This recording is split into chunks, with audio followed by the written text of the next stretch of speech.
Hello everyone, welcome back to the tutorials again. So you can see the syllabus is displayed over here, in which we have covered almost all the units, and today we are going to study about the module number 6, that is earth pressure theories. So in this particular module we are going to study about various practical approaches and the various practical things which we can apply directly to the field, or which we can relate directly to the field. Okay, so you can see earth pressure. First point in this is earth pressure at rest, active and passive earth pressure conditions, elementary idea about Rankine's and Coulomb's earth pressure theories, and graphical methods for active earth pressure. So only active earth pressure we are going to study in a graphical methods. So there are three types of earth pressures we are going to study, that is earth pressure at rest, active earth pressure, and passive earth pressure. So don't worry, we are going to study these three things in depth, so then you can understand what are these things about. Okay, so before exactly moving to these points, I am going to tell about few basic things which we need to uh, understand before moving to the earth pressure theories. So let us move to the actual content. So this is the syllabus. So actual content. So you can see introduction.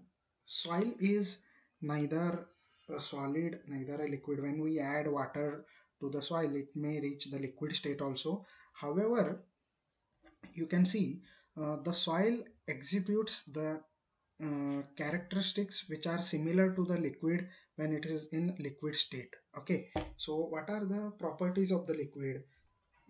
When we store a liquid in a some container, the liquid will try to apply the lateral pressure, means the pressure in horizontal direction. For example, a dam, I can take the example of dam. So we are going to store the water on upstream side of the dam, and that water is going to exhibit the pressure.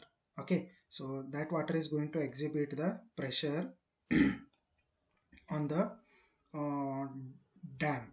Okay, now you can see that pressure is nothing but horizontal pressure, that is in horizontal direction, against the object which is in contact. So same property is exhibit by the soil, same property is exhibit by the soil solids. So liquid is retained by dam or any other structure, but soil retaining structures are called as retaining walls. Soil retaining structures are called as retaining walls. So I will give you the example. So let us think that this is a hilly area, this is a hilly area. So I want to construct the road here, I want to construct the road here. So I need, before constructing the road, I need to prevent this soil from downward movement. So for that purpose I am going to construct a retaining wall over here, and then I am going to construct the road over here. So what this retaining wall is going to do, this retaining wall is going to prevent the sliding of the soil, and to prevent the blocking of the road by sliding of the soil. So this is nothing but retaining wall. So this particular thing is nothing but retaining structure. So this is a retaining wall, you can observe. So soil retaining structures are called as retaining walls. Next, there are various things which are going to retain the soil, that is abutments, shear pile walls, basement walls, any other underground structure. So those are also the earth retaining structures. So the easier one to understand is retaining wall. That's why I have taken the example of retaining wall. So on this retaining wall, the soil is going to exert the pressure in horizontal direction, as the liquid is going to exert the pressure in horizontal direction. In a similar way, soil is also going to behave, and it is going to exert the pressure on retaining wall in a horizontal direction. Now this particular study of horizontal pressure of the soil is applicable in various practical fields or various civil engineering fields. For example, while designing this retaining wall, we need the horizontal pressure. So once we know the horizontal pressure, we can able to design the retaining walls. So to know this horizontal pressure, we need to study about the earth pressure theories. We need to study about the earth pressure theories. So these are the applications. So further you can see lateral earth pressure. So that's what I have said. Lateral is nothing but horizontal earth pressure. So which I have clearly written over here. You can see lateral pressure is nothing but horizontal pressure. Next, horizontal earth pressure. So you came to know that how the earth is going to exert the pressure in horizontal direction. Now, before studying about the horizontal earth pressure, let us study few of the basics about the earth pressure. So lateral earth pressure is, what is lateral earth pressure or what is horizontal earth pressure? Horizontal earth pressure or lateral earth pressure is force exerted by the soil mass upon an earth retaining structures. So force exerted by the soil mass upon the earth retaining structures such as retaining walls. So this particular force is called as uh, lateral earth pressure. So there are two distinct kind of lateral earth pressures. So you can observe here, in horizontal earth pressure there are two distinct kinds, or there are two distinct types. So what are those? Let us consider examples for that. There are two, I am talking about two different types of lateral earth pressures. Means there are two different types of horizontal earth pressures. First one, let us consider a retaining wall which holds back the soil mass of the soil. The soil exerts the pressure against the walls by its tendency to slip laterally. So what it means, same example I am going to take. Let us think that this is a mountain. So I want to construct the road over here.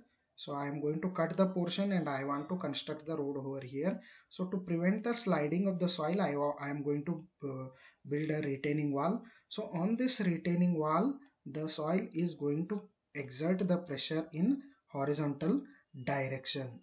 So why the soil is going to exert the pressure in horizontal direction? Because soil is having the tendency to slip laterally. Means soil will try to and slip down and maintain its natural slope. So thus making the wall to move slightly away from the backfill. So whatever the pressure is there here, this pressure will try to push this retaining wall away from the backfill.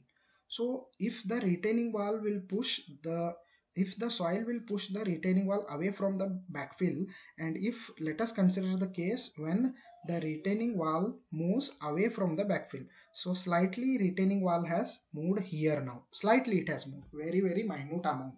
It is not noticeable. It is in mm. So now whatever the pressure was here, it was decreased now, because as the wall is moved away from the backfill. Now whatever the pressure is there here after movement of the retaining wall, that is called as active earth pressure of the soil. So that type of pressure is called as active earth pressure of the soil. Listen to me very carefully. Once I construct the soil, the pressure will be more here. If the wall is going to move away from the backfill, so let us think that this is the road and this is a retaining wall. So this is a backfill over here. So once the wall will try to move away from the backfill, whatever the pressure is there inside this soil will decrease, because it is going to get more space to spread. Okay, so that is called as active earth pressure. Similarly, I will consider a second case. So in lateral earth pressure there are two types. One is active earth pressure, another one is passive earth pressure. So in case of active earth pressure, wall is going to move away from the backfill.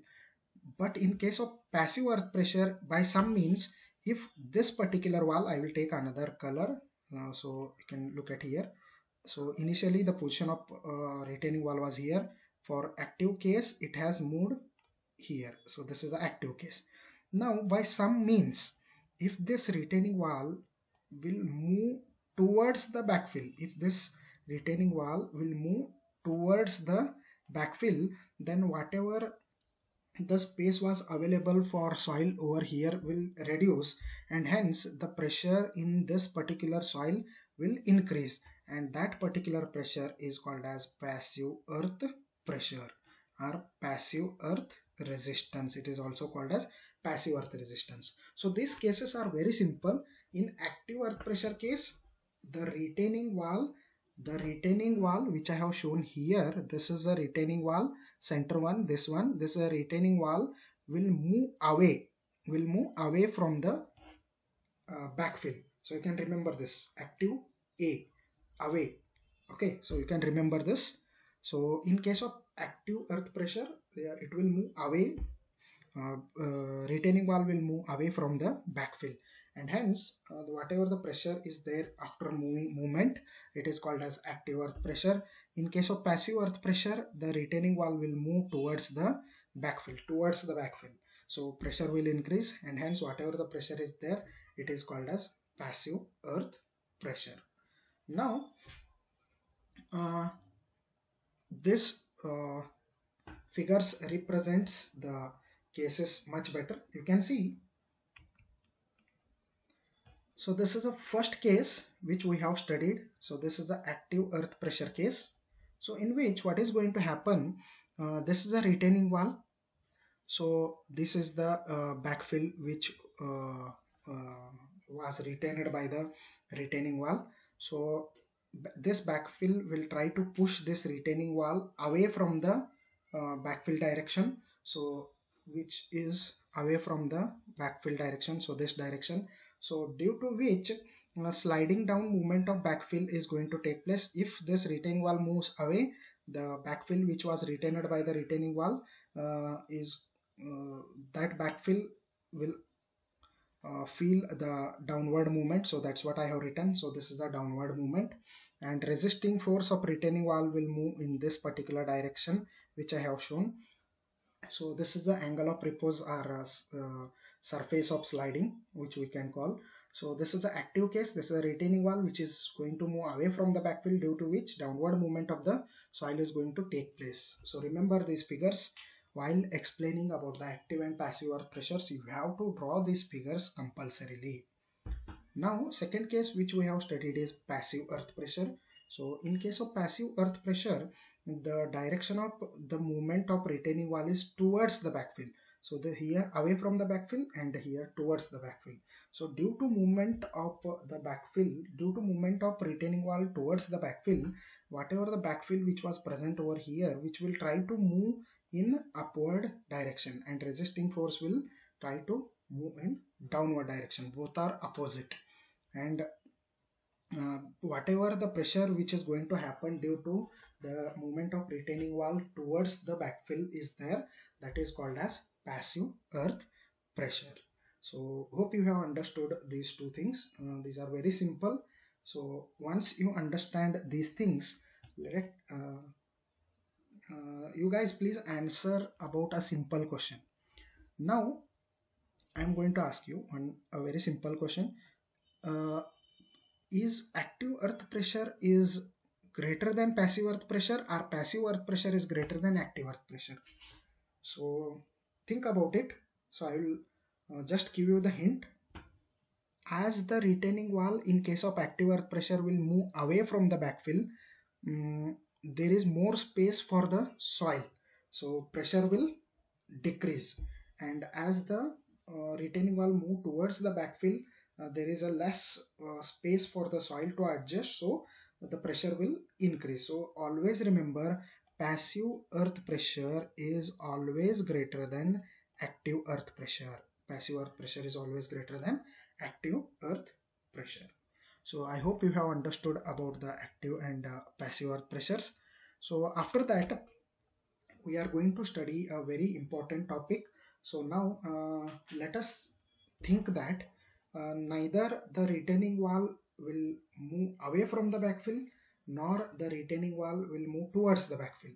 It will remain constant. It will remain constant.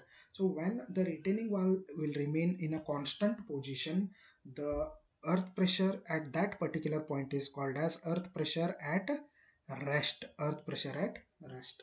So it is very simple uh, to understand the earth pressure at rest. Based on this earth pressure at rest, we are going to derive the equations for earth pressure in active case as well as earth pressure in passive case. Okay, so we will move further.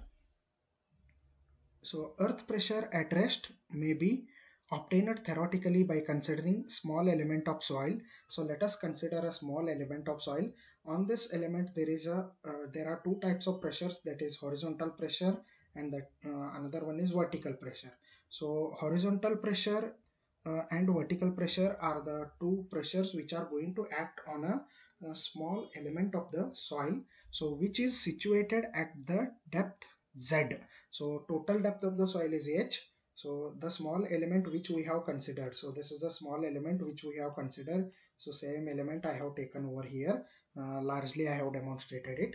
So this small element is at the depth of z. So whatever the vertical pressure is there, that vertical pressure is due to the soil above it. The vertical pressure is due to the soil above it. So the vertical pressure we can find out at what is the unit of pressure, uh, or else I can say that the pressure can be found out by multiplying the density with the depth. So density into depth, if I do, that is depth is z, I am going to get the vertical pressure at this particular point because I have considered the depth as z. Depth as z. So now the same thing which is explained over here. So this earth pressure at rest will be